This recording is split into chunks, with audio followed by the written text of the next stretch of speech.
What's going on, moms and dads? My name is Dr. John Caruso. I'm a pediatric prenatal family wellness chiropractor in Katy, Texas. And in this video, we're going to drive straight into colic. What is it? What causes it? It can be a little bit different than what your pediatrician says, and that is A-okay. So when we're talking about colic, classically, if your baby is crying for more than 3 hours every day, cannot be comforted, they're very likely suffering from colic, which is experienced by about 25% of infants and new families. And so colic is not just a common fussiness that infants outgrow. And it's not just an upset stomach, gas pains, food intolerance, tongue ties, but often it's the deeper root cause that dives into a deeper neurological imbalance and dysfunction that then disrupts everything from sleep, soothing, digestion, and more for these little ones. So this video is exactly for parents who are seeking answers beyond waiting it out and letting their little one cry it out. And we're going to be able to explore colic's root causes as well as a drug-free solution. Because if you've been told by your pediatrician, don't worry, they will grow out of it, but deep down something more is going on, then this video is exactly for you. We're going to explain exactly how colic originates from something called subluxation, or stress stuck onto the nervous system, and vagus nerve dysfunction, and not simply gas pains or food sensitivities. And most importantly, we're going to walk you through exactly how so many families have found relief for their little ones through neurologically focused pediatric chiropractic care. One of the most common things that I will see with little babies coming into the office as they're getting adjusted, moving through their care plan, is things like eating, sleeping, pooping, and calming with ease starts coming on board. If you remember, or if you haven't seen it yet, I did a video several weeks ago surrounding developmental milestones and what are the foundations that get missed in nearly every single case, because we need to eat, sleep, poop, calm with ease to then feed into our motor milestones and feed into our more advanced stuff. So one of the biggest things that we'll see, and I have a little baby right now who I've been seeing for the past about 2 months or so, that the witching hour was absolutely insane.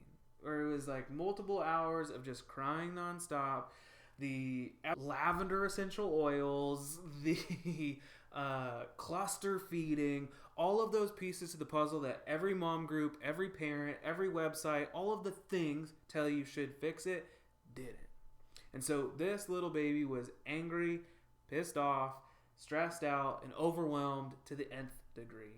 And so this baby very specifically was born via C-section. And so as we know, and as you've probably listened to and heard me say and read about by now, birth intervention is one of the biggest causes of stress stuck onto our nervous system, or that subluxation you've heard me say a couple of times. And so as we started moving through her care plan, one of the big things that she started doing was sleeping independently, so no more contact naps. She was going down easier, staying asleep longer, and then waking up actually more rested. So that way her wake windows were more fun to actually enjoy for mom, for grandma, for everybody involved. But we're going to get straight into stats and facts. And so when we're talking about colic, it affects 1 in 4 infants, about 25% of kids. And it involves crying bouts that surpass 3 hours a day without any relief from traditional soothing techniques. While often it's attributed merely to gas, stomach problems, tongue ties, or food sensitivities, when we look deeper with our in-depth neurological exam, we most often find a foundational neurological imbalance and dysfunction that then interferes with our infant's digestion, their immune system, and even the tone and tension of their muscles and ligaments. So the origins of this neurological dysfunction and imbalance and the real root causes of colic may be actually traced all the way back to pregnancy. So maternal inflammation or high stress pregnancies can shift a baby's nervous system to get stuck in this fight or flight mode, which is a phenomenon that's called dysautonomia, or dysfunction or imbalance within our autonomic nervous system, which then alters things like sleep and digestion at the very least. And then this sets the stage for development of something called subluxation, or stress stuck onto our nervous system, which is areas of misalignments, tension, and neurological compromise or interference originating from physical stress and trauma that's often placed on a child's head and neck and middle back for the most part during childbirth interventions such as forceps, vacuum extractions, cesareans, or manual assistance out of the womb space. The upper back and mid back, those areas also house and protect a very important nerve called our vagus nerve, which is one of our 12 cranial nerves. It goes to our tongue for sensation, the roof of our mouth for the gag reflex, our heart, our lungs, our digestive tract. And this is primarily responsible for our kids, as well as our infants' ability to sleep, calm, relax, regulate, digest, and so much more.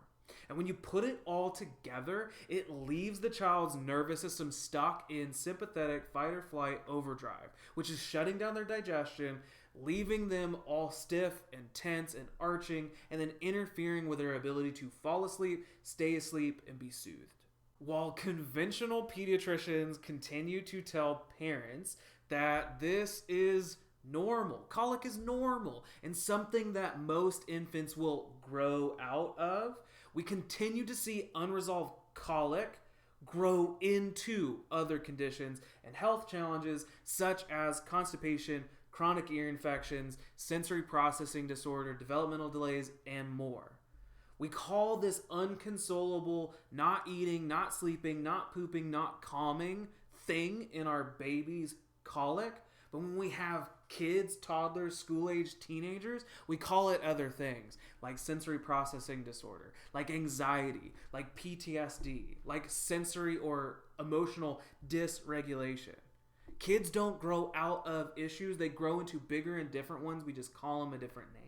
The good news is that we can find this nervous system stress easily, effectively, and safely.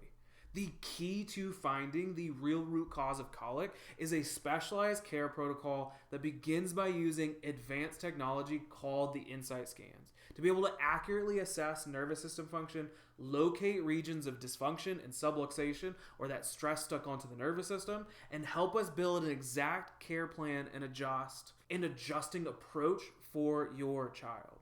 Once we have these scans and our exam completed, we can then begin to deliver safe, gentle, neurologically focused pediatric chiropractic care to restore proper nervous system function and balance, activate that vagus nerve, and calm the wound up and tense digestive system. If you're fed up, fully worn out, and ready to uncover real answers about what's causing your child's colic, click the link below to be able to schedule a new patient consultation for your baby at Haven Family Chiropractic. So that way you guys can discover the breakthrough approach, bringing results for colic when everything else has failed, your pediatricians dismissed you, and we cannot wait to watch your family and little one thrive.